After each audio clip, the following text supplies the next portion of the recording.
자, 우리 HLB 주주님들 반갑습니다. 머니코드 김대표입니다. 자, 어젯밤 미국 시장에서 24년 만에 역사가 하나 또 기록됐죠.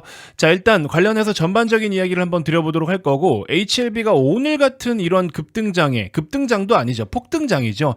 이런 시장에 또 못 따라가고 있습니다. 효율성이 정말 안 나오고 있는데, 우리는 투자를 하는 사람들이기 때문에 기회비용부터 시작해서 여러 가지를 고려를 해서 투자를 해야 됩니다. 자, 그런 것들을 전부 다 우리가 효율성이라고 이야기를 하는데, 지금 HLB가 효율이 너무 안 나오고 있어요. 시장이 빠질 때는 오히려 상대적으로 덜 빠졌기 때문에 방어주 역할도 어느 정도 해줬었는데, 근데 지금 이제 반등을 할 때도 못해도 시장 대비해서 일정 부분이라도 좀 따라와줘야 되는데 오히려 빠지고 있습니다. 오늘 같은 장에. 자, 그래서 또 걱정되는 부분들이 없지 않아 있기는 해요. 관련해서 전반적인 이야기 한번 드려보도록 할 테니까, 자, 여러분들 구독 아직 안 누르신 분들, 최근에 이제 제 영상을 보기 시작하신 분들 구독 지금 한 번씩만 눌러주십시오. 절대 후회할 일 없을 겁니다. 나중에 실망스러우면 그때 가서 구독 취소하셔도 되니까 구독 안 누르신 분들은 지금 한 번씩만 꼭 부탁드리도록 하겠습니다. 자, 일단 트럼프의 말 한마디에 일제히 급락 폭락했다가 또다시 말 한마디에 역사를 쓸 만큼의 대폭등을 합니다. 이거 뭐 트럼프가 거의 지금 주식시장을 리딩하고 있는 중이죠. 자, 뒤에 내용을 좀 더 세부적으로 말씀을 드리긴 하겠지만, 트럼프도 채권 시장을 좀 의식하는 것 같다라는 생각이 듭니다. 어렵지 않게 쉬운 내용만 제가 여러분들께 설명을 꼭 드릴게요. 반드시 알고 가셔야 되는 내용이고요. 그리고 말씀드린 것처럼 HLB 여전히 조금 거슬리고 우려되는 사항들이 있다. 이것까지 내용을 한번 싹 다 정리해 드리도록 하겠습니다. 자, 최근에 많은 분들이 이제 신청을 해주고 계신데요. HLB에 특이사항이 생겼을 때, 그리고 실시간으로 우리가 매매를 해야 될 타이밍이 왔을 때 매매에 대한 전략까지 제가 구독자에 한해서만, 구독 안 누르면 안 됩니다. 구독자에 한해서만 100% 무료로 이렇게 메시지를 다 보내드리겠다라고 했죠. 이게 여러분들 아무 때나 귀찮게 문자를 보내드리는 게 아니라 필요한 때만 문자를 보내드리는 거기 때문에 귀찮게 할 일이 없습니다. 어제 기준으로 발송해드린 문자인데요. 어제 HLB가 급락했잖아요. 그래서 어떤 것들 때문에 급락을 보이고 있다, 이렇게 내용을 정리를 해드린 거고, 어제 기준으로 이 문자를 못 받아보신 분들은 모두 다 신청을 한번 해주시면 제가 다음 필요한 상황일 때 문자를 또 보내드리도록 하겠습니다. 4월 말에서 5월 초 정도에는 주도주가 될 가능성도 매우 높다라고 보고 있고요. 여러분들께서 이제 설문을 참여해서 동의를 해주셔야만 제가 정보를 제공해 드릴 수가 있는 거예요. 동의를 하지 않은 상태에서 문자를 보내게 되면 이거는 스팸이 되는 거잖아요. 그쵸? 자, 그렇기 때문에 고정 댓글에 네이버 링크를 클릭해서 설문을 한 번씩 참여하시면 신청 접수가 됩니다. 그러면 제가 필요한 상황에만 이런 식으로 문자를 보내드릴 예정입니다. 정말 결정적일 때 여러분들께 큰 도움이 될 것 같으니까 어제 기준으로 문자를 못 받아봤다 하신 분들은 꼭 한 번씩 참여를 부탁드리도록 하겠습니다.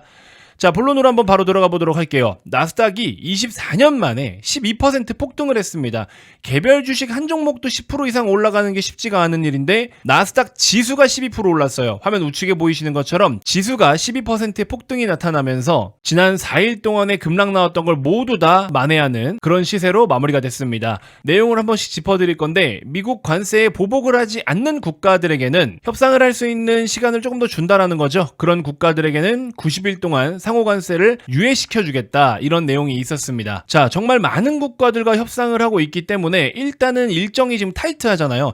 4월 2일 날 발표를 했고, 그 다음에 실제 부과를 4월 9일부터 한다라고 했었고, 어제 13시 1분경에 실제로 발효가 됐었거든요. 어쨌든 요거를 90일 동안에 또 유예를 해준다고 하면서 한 템포 물러서주는 그런 스탠스를 보여주고 있죠. 이게 여러분들 되게 웃긴 게, 관세를 부과한다라고 할 때는 서명을 해야 돼요. 서명을 하면서 이제 부과를 하는데, 관세를 유예시켜 줄게 라고 하는 것은 서명이 없어요. 그냥 발언 하나면 됩니다. 되게 웃기지 않습니까, 여러분들? 그러니까는 쥐락펴락 지 하고 싶은 대로 다 하는 거예요. 아무튼 전 세계 주식시장이 트럼프 말 한마디에 폭락을 했고, 공화당 내부에서도 반발이 쏟아지고 있고, 미국 전역에서 곳곳에서 반 트럼프 시위가 계속 이뤄지고 있는 중이고, 트럼프도 의식을 하지 않을 수 없는 상황이긴 합니다. 제가 말씀드렸잖아요. 트럼프는 사업가이기 전에 정치인이다라고 말씀을 드렸습니다. 정치인에게 가장 중요한 건 뭡니까? 지지율이에요. 지지율. 또 미국에서 이 지지율에 가장 많은 영향을 미치는 게 주식시장입니다. 주식시장이 영향을 또 많이 미치고 있어요.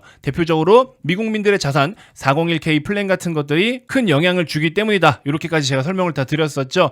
자, 그래서 주변의 시선들을 뭐 사실 예견했던 것이기 때문에 이 정도는 트럼프도 어느 정도는 감안을 했을 거예요. 근데 이제 진짜 문제는 뭐냐면, 중국이 생각보다 세게 나오고 있다라는 겁니다. 핑퐁 게임을 계속하고 있어요. 너 이만큼 먹어. 그러면 안 먹어. 너도 이만큼 먹어. 그럼 넌 이만큼 더 먹어. 너 한 번 더 먹어봐. 이런 식으로 계속 서로 맞보복을 하고 있기 때문에 이거는 미국도 자기가 피를 보면서 공격을 하는 거고 중국도 피를 보면서 공격을 하고 있는 거예요. 근데 미국을 이렇게 두면 안 된다라는 거죠. 중국 입장에서는. 그냥 지들이 하고 싶은 대로 매번 다 쥐락펴락하니까 이거 이대로 두면 안 된다. 우리가 일부 피해를 볼 건 보더라도 미국도 피해가 적지 않기 때문에 미국을 때려야 된다. 그리고 전 세계 증시가 지금 폭락을 해 있는 상황이기 때문에 이럴 때 이렇게 반발 시위도 하고 트럼프에 대한 지지율이 떨어지고 있을 때 더 때려야 된다 이겁니다. 그래서 중국도 강하게 나오고 있는 중이죠. 자, 전 세계에서 미국의 국채를 가장 많이 들고 있는 나라가 지금은 1등이 일본이에요. 그리고 2위가 중국입니다. 자, 그렇기 때문에 중국이 미국 국채를 대규모로다가 내다 던지게 되면은 여러 가지 변수들이 생겨요. 근데 실제로 지금 관세 때문에 중국이 보복으로 국채를 매각하고 있다라는 내용도 들려오고 있습니다. 아직까지는 썰이기는 해요.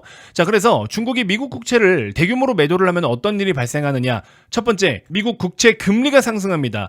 자, 기본적으로 국채를 많이 팔게 되면 가격이 떨어지겠죠. 그러면 이에 따라서 금리는 오르게 됩니다. 지금 트럼프는 금리를 그래도 떨구려고 하는 의지가 있기 때문에 금리가 오르면 트럼프가 원하는 방향으로 가는 게 아니에요. 그러면서 금리가 오른다라는 거는 미국 내 대출 금리 상승으로 이어지기 때문에 관세 플러스 대출 금리 플러스 소비도 위축돼, 투자도 위축돼 작살나는 거죠. 그 다음에 미국 달러 약세 가능성, 국채를 매도하게 되면은 달러에 대한 가치가 하락하겠죠.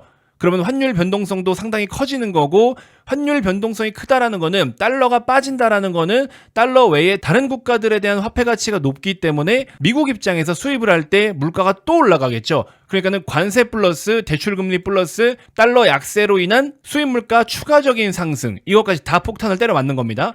그 다음에 이제 금융시장 불안정성 확대. 아무래도 국채라는 건 여러분들, 특히 미국 국채는요, 굉장히 안전하다라는 인식이 있습니다. 대표적인 안전자산으로도 꼽히는 게 미국 국채거든요. 왜냐면 미국이라는 나라 자체가 파산, 디폴트라고 하는데 파산될 확률이 극히 낮다라고 보기 때문이죠. 그래서 역사적으로도 주식시장이 막 무너지면은 국채 가격이 오르고 그러잖아요. 그러면 그게 대부분 다 안전자산 선호 현상 때문에 그런 식으로 상황이 발생하는 건데, 이제 미국채를 대규모로 팔아버리고 채권 시장이 흔들려버리면은 미국의 국가 지위도 흔들린다라는 겁니다. 그러면 투자자들은 심리가 가장 중요하고, 돈이 오가는 자본시장에서는 심리라는 게 가장 중요한데, 그렇게 심리가 흔들리게 되면 금융시장에 대한 불안정성은 계속 커질 수밖에 없겠죠. 근데 이제 중국도 피해를 봅니다. 중국도 미국채를 전부 다 100% 매도를 때리는 게 아니기 때문에 나머지 가지고 있는 거, 예를 들어 100개를 갖고 있다라 가정해볼게요. 한 3개를 팔아가지고 겁을 줬어. 근데 나머지 7개는 어떻게 할 거야? 이거에 대한 자산 가치는 줄어들 거고, 달러가 약세를 내기 때문에 보유하고 있는 외환 가치도 떨어질 수밖에 없겠죠. 그러니까 중국에게도 사실 그렇게 엄청 좋은 내용은 아닙니다. 자, 그래서 일단 비공식적인 규모까지 합산을 하면 중국이 미국채를 1조 달러 정도를 보유하고 있다, 이렇게 추정을 하고 있고요. 중국에게도 적지 않은 충격이기 때문에 지금 중국이 이런 식으로 보복을 하는 것은 시장에서 평가하기를 자멸적 행위다, 이렇게 이야기를 하고도 있습니다. 자, 그러나 어제까지 급락을 했던 미국채를 비롯한 경기 침체에 대한 확률을 높이고, 또 국민들의 우려를 더 키울 수 있는 적기다라는 거죠. 중국이 나름 미국을 때릴 수 있는 선에서 때리면서 미국인들에 대한 불안 심리를 더 키워버리면서 트럼프의 이런 협박성 협상에 있어서 분명히 차질을 빚을 것이다, 에러를 일부러 만들려고 한다, 이런 의견이 있습니다. 어쨌든 결론적으로는 중국이 공격하기에는 매우 좋은 시점이다, 이거를 중국도 알고 있고 중국도 실제로 노리고 있다라는 분석이 여기저기서 나오고 있습니다. 자, 참고로 여러분들 이거 중요한 건데요, 과거에 트럼프 1기 행정부 당시에 2018년도 3월부터 2020년도 1월까지 거의 2년 가까운 시간 동안에 무역 분쟁, 막 관세 매기고 뭐 하고 하면서 무역 분쟁이 이어져 왔기 때문에 주식시장 내에서는 극단적인 상황만 기준을 잡으면 돼요. 무슨 말이냐? 지금 뭐 104%까지 나왔죠. 근데 기존에 이제 관세를 부과하던 게 있었기 때문에 실질 관세는 124%다 뭐 등등 이야기가 나오는데, 이런 식으로 이 최고점만, 극단적인 상황만 나오면 이게 점점 해소되면서 주가는 오르게 되어 있어요. 실제로 2018년 3월부터 20년 1월까지 주가가 계속 내리꽂은 게 아니다라는 거죠. 그렇기 때문에 내려온 속도가 빠르고 가파를수록 튕겨 올라오는 것도 크다라는 것만 여러분들 기억하시면 될 것 같습니다. 자, 다음으로 HLB인데요. 제가 자료를 준비하던 시간이 12시 42분인데 12시 42분 기준으로 HLB는요 마이너스 2%대 하락이 나타나고 있었는데, 오늘 같은 시장에서 지금 혼자 똥을 싸고 있어요. 일단은 요것도 당장의 발목이 계속 잡힐 수 있는 악재거리긴 하죠. 신경 쓰이는 내용이긴 합니다. 트럼프가 수입 의약품에 대해서 대규모 관세를 곧 발표할 거다, 일부 일부 국가의 의약품 관련해가지고는 벌써 200% 관세를 때린 데도 있습니다.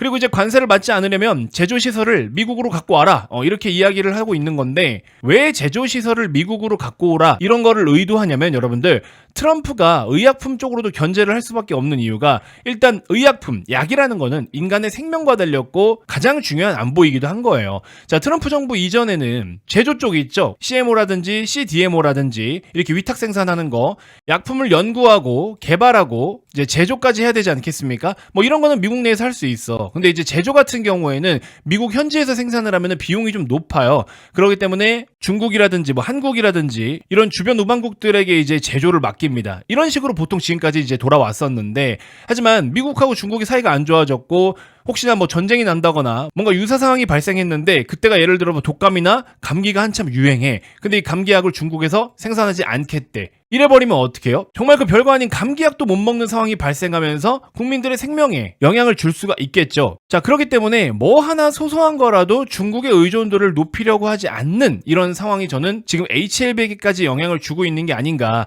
이 말씀을 제가 최근 한 3개 영상에서 계속 여러분들께 설명을 드리고 있죠. 자, 이로 인해서 리보세라닙과 캄렐리주맙의 FDA 우선 승인, 지금 승인이 벌써 나와도 될 만한 상황이잖아요. 솔직히 말씀드리면. 그 별것도 아닌 내용 가지고 계속 지금 트집을 잡고 있는데 FDA에서 리보와 캄렐리주맙을 우선 승인해버리고 또 미국 내에서 1차 치료제로 처방을 할 경우에 이 또한 중국의 의존도가 높아지는 것이기 때문에 승인을 좀 일부러 딜레이 시키는 게 아닌가?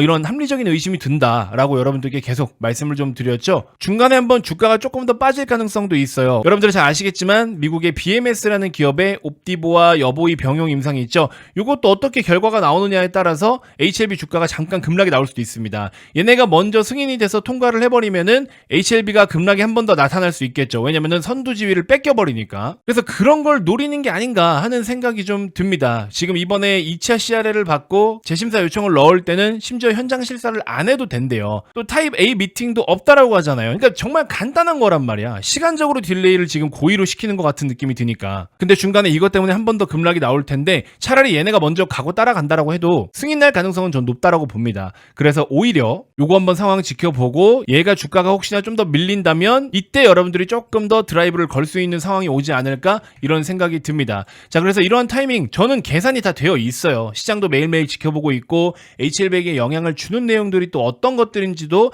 제가 항상 체크를 해서 여러분들께 설명을 다 드리고 있잖아요. 자, 그렇기 때문에 HLB에 대한 특이사항이 생겼을 때 그리고 실시간으로 매매를 좀 해볼 만한 타이밍일 때 그럴 때 여러분들께 제가 무료로 이렇게 화면 우측에 보이시는 것처럼 내용을 전달을 해드립니다.